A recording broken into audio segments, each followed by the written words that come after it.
ఈ మధ్యకాలంలో న్యాయస్థానాలకు, విమానాశ్రయాలకు, పాఠశాలలకు బాంబు బెదిరింపులు రావడం తీవ్రమైన సమస్యగా మారింది.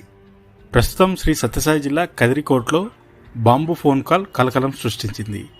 కదిరి న్యాయమూర్తికి బాంబు మెయిల్ రావడంతో అలర్ట్ అయిన కదిరి పోలీసులు, న్యాయవాదులను సిబ్బందికి బయటికి పంపించి తనిఖీలు చేసిన కదిరి పోలీసులు 11 గంటల సమయంలో కదిరి గౌరవ జడ్జి గారి దగ్గర నుండి ఒక మెయిల్ వచ్చింది. పోలీసుకి మన ఈ ప్రాంగణంలో బాంబు పెట్టారని సమాచారం వచ్చిందని సమాచారం మేరకు మాకు సమాచారం ఇచ్చారు మేడం గారు.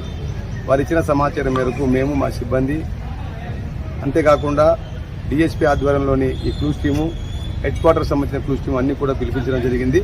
ఇక్కడ కోర్టు ప్రాంగణంలోని జడ్జి బంగ్లాలు, ప్రాంగణాలు ఏమైతే ఉన్నాయో అన్ని కూడా క్షుణ్ణంగా పరిశీలించాం.